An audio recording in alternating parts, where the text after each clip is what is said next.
We are going to jump right into our financial aid section. I am really excited about this because I know that as you serve students, there are oftentimes a lot of questions that fall outside the realm of normal questions that you would, be able to answer. And so some of the key things that students and coordinators need support in, we kind of decided to get the expert in here and be able to give you some really good information.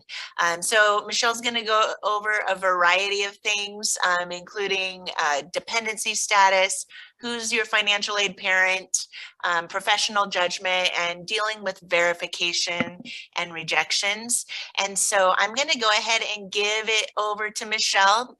Michelle's on our OSAC team and knows all things financial aid. So she actually came to us from Lynn Benton as a financial aid counselor and is really excited to be here today. So thanks, Michelle.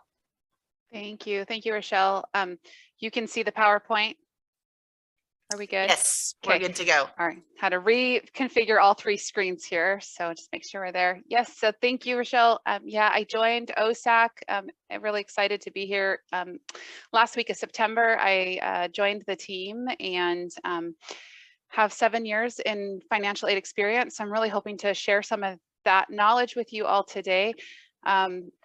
I think one of the first things I would say before going into this presentation is 7 years of financial aid experience, 15 years in the community college where I heard the language, and I am by far, although Rochelle and others will say, an expert in all things.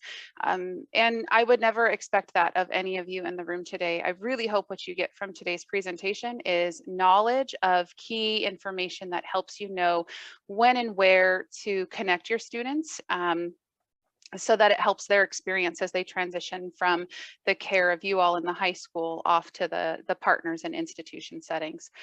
So our agenda today, we will review a little bit about dependency status, how to know if you're going to be a dependent versus independent student, special circumstances, professional judgments, and some verifications.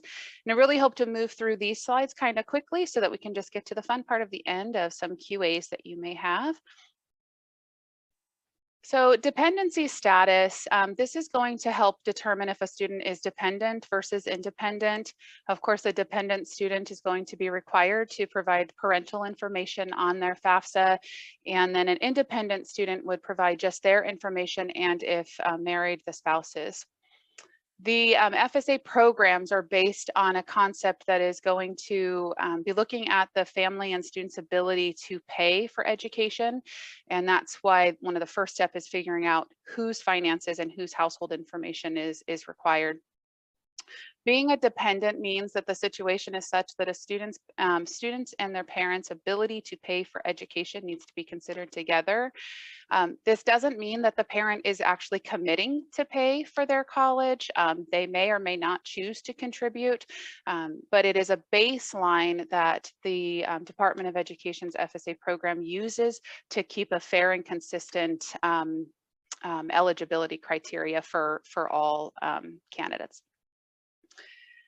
These are all the dependency questions. We won't read all of these. You guys are probably very familiar with these when you're working with students, but a couple key things to think about here from experience.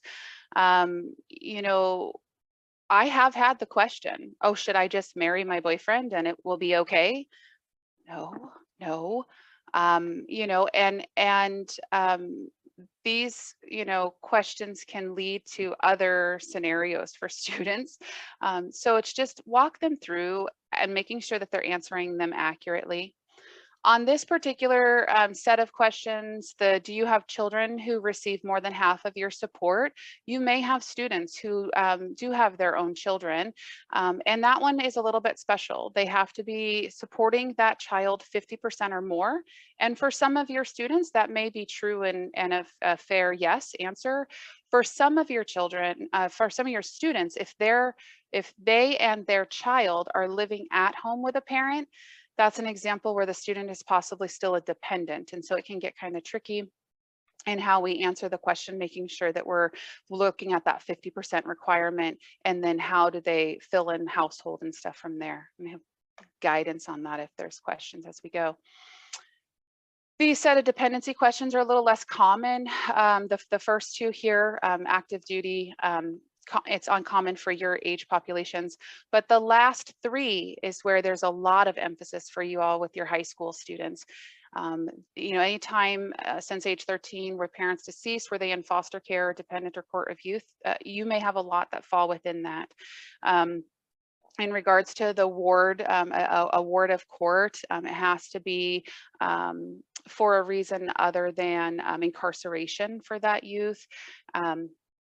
There's the emancipated minor, which is very rare these days, but more importantly in that one, the legal guardianship. You may know or have a student that says, yes, I am in a legal guardianship. The recommendation I can give you there is make sure that they know it is for sure legal guardianship and not just a custody agreement or, you know, a temporary placement or something. It is very explicit for FSA that it is a court-ordered legal guardianship.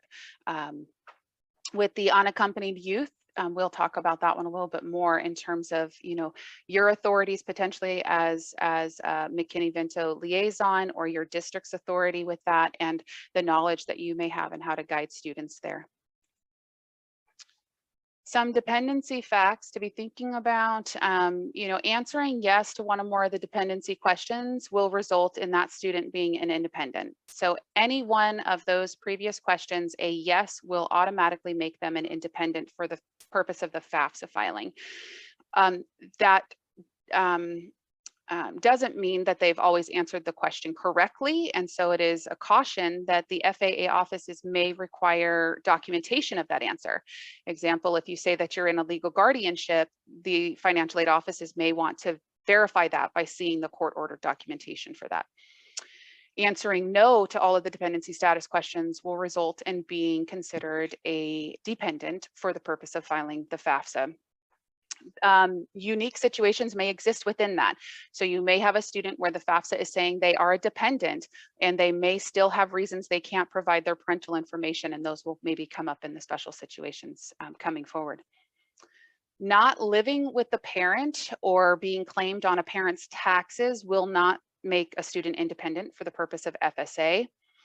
And a parent, if they are refusing to participate in filing the FAFSA and providing their information, generally will not make a student a independent. If a student is in a situation where a parent is required but refusing, that would be an opportunity to connect your student to their financial aid office's team. There are potential routes to go. They almost always only lead to loans. So it's not my recommended first course of action. A lot of times education to the parents about what FAFSA is and helping support them and the student is generally what I would recommend. If there is no contact with the parent, whether that no contact is they've left home due to an abusive situation, they don't know where the parents live, they haven't you know, spoken to them in 2 or 3 years, that is definitely a reason to file a FAFSA, assert that you can't provide parent information, and then immediately contact the FA offices to start processing. And we'll go over that more in some future slides. This is just a worksheet. I'm just putting this up here not to read or not to squint your eyes. I just want you to know that they exist. So if you go to, whether you go to Google or whether you go to studentaid.gov directly, for this particular worksheet, you can search out dependency worksheet FAFSA in Google, and this is almost always the first one that prompts. So it's just a great guide to have available in your offices so you could actually walk through with a student when you're unsure, and you could say, let's review these questions together, because then you can help them. You don't have to do this in all cases, but in some situations, it's just helpful. Then once we know if a student is a dependent student or not, dependent students may have situations where they have unique family dynamics. The you know, nuclear dynamic of that household may have shifted or changed. So then who is the parent? Once I know I have to put information, whose information am I going to provide? And this is a handy little chart. This is also one that's very easily found online. It is through studentaid.gov, or again, with this one, I just just Googled, who's the parent on my FAFSA? And this is one that will generally pop up. You may even be able to order something like this through FAFSA or get a pixelated sized version so you could print this for your office. This is one that will guide the student through. My parents, recently divorced. Which parent am I putting on the FAFSA? My parents are divorced, but now newly remarried. Who am I putting on that FAFSA? More importantly, it very explicitly says who never goes on a FAFSA. If a student is in a legal guardianship, a court-ordered legal guardianship, those guardians never go on a FAFSA. If they are living with their grandparents and there may be other special arrangements. Maybe they're living with the grandparents and we're going to have to walk them through a dependency override or some sort. The grandparents' income will never go on a FAFSA. Aunts, uncles, brothers, sisters. The only folks who should ever be on a FAFSA will be the biological parent or parents or adopted legal parents. And so it's really important to guide students on that. I saw many times where students would get confused and they're providing information thinking that they're being as honest as they can, but it actually isn't necessary. With special circumstances, this is where for both this slide and the next one, special circumstances and the professional judgment, the language that the institutions use for this can sometimes be different and or interchangeable. And so this is where keywords matter. Just know that special circumstances are a possibility. Just know that a professional judgment is an opportunity. Which one the student may end up being qualifying for or what the terminology is at that particular institution can vary, and try to guide your students on that. Just try to guide them on how to know what to go to the financial aid office and ask.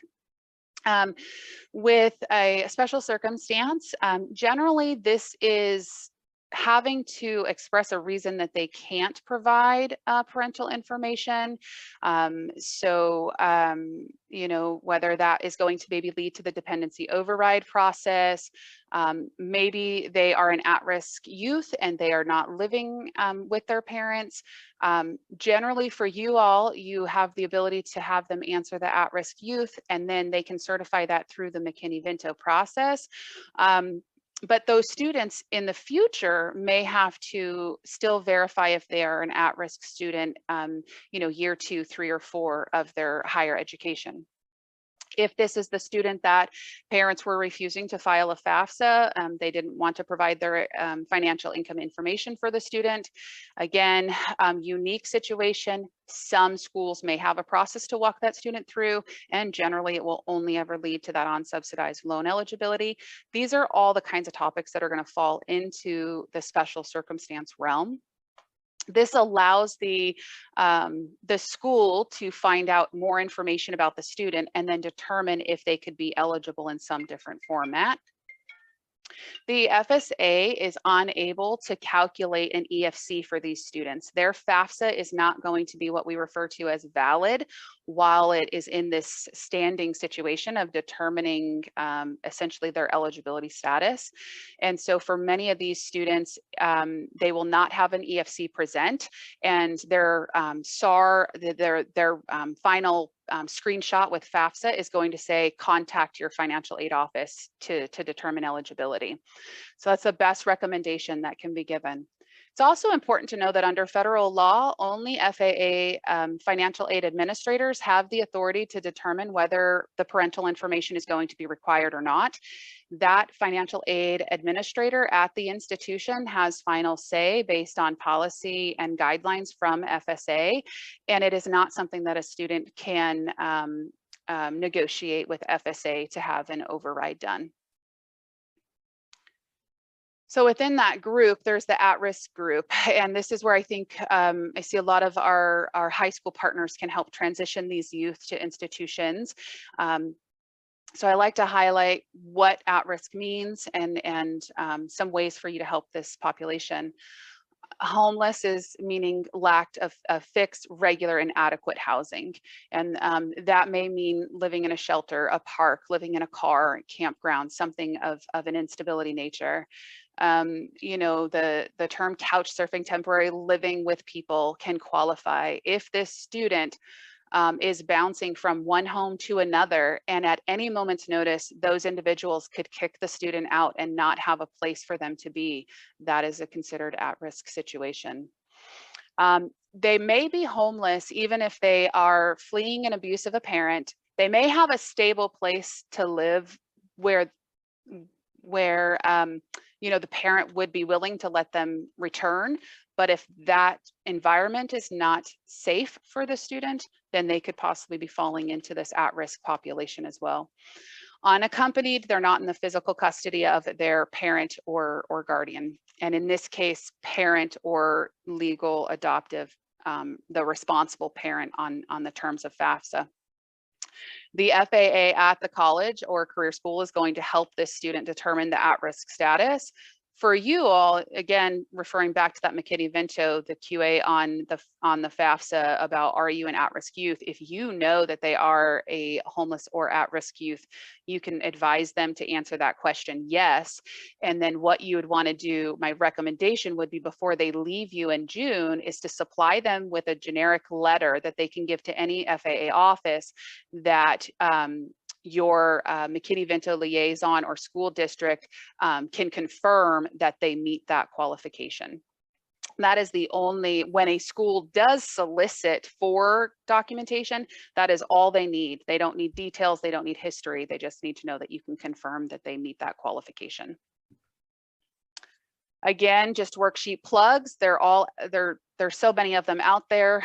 This is a 3-page document that not only walks the students through whether or not they could meet the terms of at-risk, but it gives them a whole bunch of information about resources and connects them to other services that may or may not be able to assist them in their journey as they're transitioning to adulthood. So just know that these are out there and access them as needed.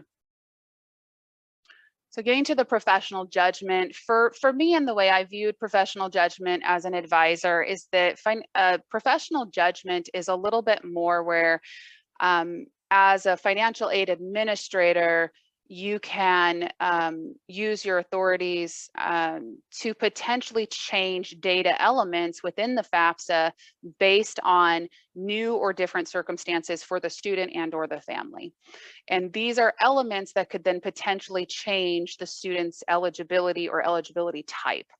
And so this is where if there's a financial change for the family, if somebody lost their job, somebody had broke their back and they were out of work for a while, maybe the family's gone through a recent separation or divorce that wasn't 2 years ago with the 2-year tax, it was more current. These are all just different situations that could have come up since that FAFSA year's income year that changes the family's financial dynamics. And each institution that the student is considering going to, they will award the student based on that initial FAFSA eligibility, but each institution will have its own process on how a student moves through these special circumstances or professional judgments.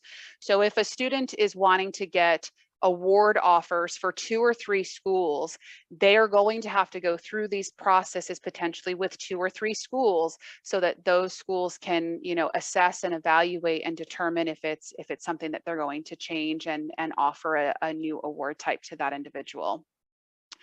The use of a professional judgment is neither limited to the examples mentioned here, and each institution will determine the eligibility for these types differently.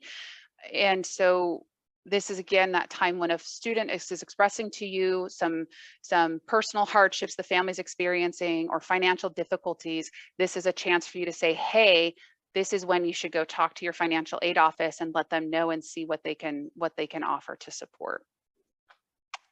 Things to know in here, generally not considered, vacation expenses, tithing, standard living expenses, mortgage payments, car payments, your basic medical health, being able to meet your deductibles and things, because there's already factors built in to the way the EFC calculation is already assessing for some of those variables.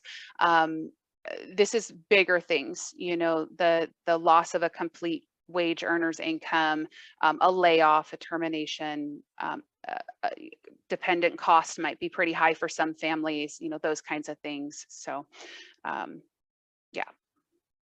For verification, I think at least the high schools that I've been working with, it seems you guys know a little bit more here with verification and kind of, you know, how to guide students. It's been great this year where for the 21-22 school year, verifications are almost non-existent because of the pandemic.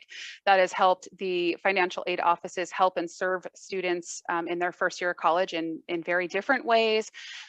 We were at a conference with FAA staff last week, and they have not been given direction yet for the 22-23 school year.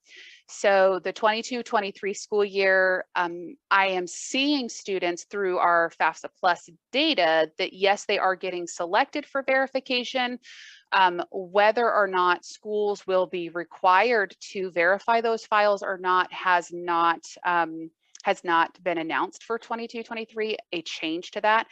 So at this point, the recommendation would be for students to work with those financial aid offices as they typically would have pre-pandemic in the event that they do have to provide that information. Because it can be so touch and go and how that happens. Last year, I was still in a financial aid office, and this is how the federal level things can work sometimes. And we opened our verification process. We started collecting paperwork from our students because that's what we were supposed to be doing. And then what the feds requested was if we had a student who was selected for verification and started submitting paperwork, we were required to finish out verification for that student. But from the point that they declared we didn't have to review verifications moving forward, we didn't have to do that for the student who hadn't turned anything in yet. So my recommendation for this year, have the student reach out to that individual financial aid office and ask them for their advice, just because that guidance could come at any moment's notice, and how that school wants to proceed and help a student could vary. This is generally nothing. The family has not done anything wrong. So many times they think, you know, what did I do? What did I mess up? You did not mess up. You did not, you know, you did not misinform us or anything. It is most always a random selection. Pre-pandemic, I would say it was about a 30% average that would get selected completely at random by FSA. There are some schools, if they're smaller, they might select all of their students. And the benefit to that is they sometimes find the errors that actually help a student's eligibility. And so verification shouldn't be seen as a hindrance or like a hurdle that is as negative, because for just as many that we find errors that don't necessarily help the student, there are a lot of times we are actually improving a student's eligibility by finding different errors for those individuals. So just something to think about when you're assisting students through this particular process. Thank you, Michelle. I really appreciate it. I'm going to jump right into the questions because there's several. So we'll go ahead and get as many in between now and 3:30, so as we can. The first question is, are we going to have, this is just kind of a general, are we going to have training and learning opportunities about changes for FAFSA next year? For what the 22-23 FAFSA is, yes, once so Lori and I are working on a whole other thing, I suppose, for next year, which is what our outreach plan is and what that will look like. And so if there are big changes to 22-23 FAFSA, we will try to highlight some of that and help as we play with that. Not 22-23 FAFSA, sorry, 23-24 FAFSA. Yeah, we will definitely. We hope to get outreach information to high schools later this spring, definitely by August. So you guys will know as you come back next fall what it is we can help with, what it is we can provide. I want to be helping do presentations pre-FAFSA. How do we get families prepped and ready? Or what kind of documents and support can you all have to provide to them at your registration events, to get them ready for October 1. And then all of October, I just hopefully foresee that we are working with you all as best we can to co-present, to hands-on activities. Fingers crossed we could get in computer labs with you all and do those kinds of events again. So you'll definitely be hearing more from us, and that will be built-in practitioner as well as your student family outreach. Great. As a counselor, the question is relating to at-risk students. So the question says, what if I as a counselor know that they are at risk, but our McKinney-Vento people disagree? I guess I would want a little bit more of like an example of what that would look like. But what I would tell you is if you think that student really is at risk and the McKinney-Vento team is not agreeing, that may be the time when you send the student to the financial aid office. And I don't ever know the authorities of like if you can do that and support them by attending with them or having a phone call with them. You'd have to decide that for your role. But at least equipping them with the conversation that they need to have. Why do you believe they're at risk, and have them go to the college to present that case. And if you feel it's within your job, I always solicited and appreciated having a letter of support from the high school staff. You know the situation, so if you are going to support and tell me based on the knowledge you have that they are either at risk of homelessness or that their parents, there's an abusive situation that they're avoiding. You don't have to go into nitty-gritty details. Your financial aid advising teams, they will reach out to you if they have concerns. You can keep it pretty high level confirmation of what you know. And then if they have to dig deeper, they would reach out to you for that. Do you think that would carry the same weight as an actual letter saying that they are eligible under McKinney-Vento? So it's just different tracks is all it is. So McKinney-Vento, if your McKinney-Vento counselor or district liaison, if they will certify that, the colleges don't have to ask a question anymore. Years ago, I had to prove all of them. I had to, and we're always making the kids that are most at risk or the poorest families have to prove everything, right? So they went away with that.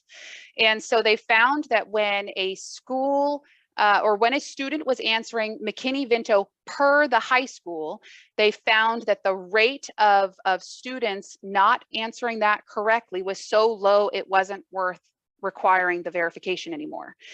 So, that being said, a school can always verify and can always say, I need documentation. But we were given the authority on the school side that if it was McKinney-Vento per the school and the school provided a letter and said yes, then we didn't have to ask any more questions about that at-risk youth. So it's the easiest route. The dependency route, the student now has to explain a story, and that is where that painful trauma experience could come up, that we now have to ask very personal and specific questions and get it in writing as to why you should not have parental information. That's where, depending upon your student's situation, it could get a little bit, just a little bit more, doesn't feel good for the student. And a lot of times they turn the other way, and that's the sad part. So, yeah.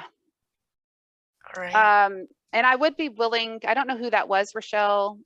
Mario. Yeah, Mario. I'd be willing to talk to you separate, kind of get a little bit more of like, if it seems to be a regular friction, because I do think that sometimes it's that terminologies of the homelessness definition and the self-supporting type definitions and things like that. So without names and examples of actual students, just trying to get some idea of what you mean, I might be able to give you some Well, it just guidance. seems some people take a very, I guess, conservative view of it. Yeah. You know, a simple example that I've had is a young lady who had been kicked out of her mother's home, couch surfed, was back in mother's home, kicked out again, was back in mother's home, and I said, you're at risk because you keep being removed from your home. To me, that's at risk. Our liaison decided, well, she's back at home now, so until she's kicked out again, then she's fine. I'm like, well, that doesn't seem to fit what my understanding of at risk means. But again, I don't hold any cards. It's like I'm relying on them to write that. That's why I asked, well, if my letter carries the same weight, I'll write letters all day long. No, that exact example that you just gave, if you feel it's within your role as the counselor to write a letter explaining exactly what you just said, you would write that to the financial aid office that the student is wishing to go to. They take that to the office. And my authority, when I was an advisor, I had ultimate authority to read your letter, read the the student's statement, and I could go authorize that they are an at-risk youth. I don't need director of HUD. I don't need foster a shelter. I take your letter, their statement, and I choose if I feel. That exact example you just gave, I would say that student is at risk. It's instability, and I would question whether we maybe needed to go down some kind of a dependency route too. And that's where those conversations can only really happen within that FAA community. So yeah. And unfortunately, every school may choose a different outcome. That is something that you have to know when you're doing these special circumstances, that every financial aid office may choose a different route for eligibility and the answer to those situations. Yep. All right, we have another one. I have a student who would qualify for a full Pell, but her father refused to file taxes in 2020 due to a large tax bill he can't pay. How can I advise her? Unfortunately, there is nothing that can be done in those situations. The parent's refusal to do the part of the tax filing, there's no route. The only route that would even be potential if a school was willing to look at all facts and consider it is the route that leads to unsubsidized loans. And that's not in the student's best interest. The parent can file now. The parent can, get caught up, submit. When they file, they can provide documentation to the financial aid office that they've since filed and all of that. Getting to grant eligibility when a parent refuses to do their required part of filing taxes, there's really no overriding that. And that's to keep entitlement money accessible to all families and students that are doing what is expected. It's unfortunate when the student has no control over the actions of the parent. Your FAA staff generally hear that and support that with students too, but they're bound to go by the regulations that FSA has for the program. All right. When a parent has not filed and will not file taxes, how do we proceed? Same thing, unfortunately. Same thing. Yep. Yeah. And those were honestly some of the hardest conversations with students. The other thing they can focus on a positive side, let's drive home scholarships. Let's do all these other things we can do. Yes, a lot of scholarships want to see that FAFSA information, but not all. And I always told a student, if it requires FAFSA information or it requires that you assert that you filed FAFSA, say you didn't, apply anyway and let that committee decide. I have seen, at least at the school foundation side of things, they don't get a good turnout for a scholarship. And what would happen for some of them, we would turn them into emergency dollars. And how a foundation authorizes emergency dollars can be very different than how they operated it under the traditional scholarship requirements. And so hearing the story that this student really wants to go to school, their parents choosing to not do something that is expected is holding this student back from obtaining their future and their goals. That's a story foundation offices want to cling to. They want to help that individual a lot of times. It may not happen right away, depending upon, the scholarship fundings and how those dollars move through. But I would always guide students to just put your name in and let them decide. And you might not get a phone call when the deadline happens that you're in a recipient, but 6 months down the road, they might say, wait, we have some funding, and you might randomly get a phone call. Just try. Yeah, those were not my favorites to have to work through. And I always try to talk to the parent. The not filing one is harder than the I don't want to give my information. The I don't want to give my information is a talk about, you know, the government already knows how much you made because you filed your taxes. And, you know, we're just asking you to share that information on a different government access, right? Like that conversation's a little bit easier. The ones not wanting to file because of other financial situations is more difficult. One of the things that I had several, as the coordinator, I had several students that had that situation, and talking with the parent, if they're open to it, just educating them about the process, and this is the student's only access. I did have a situation where the parent decided to file and then worked with the IRS for payment plans.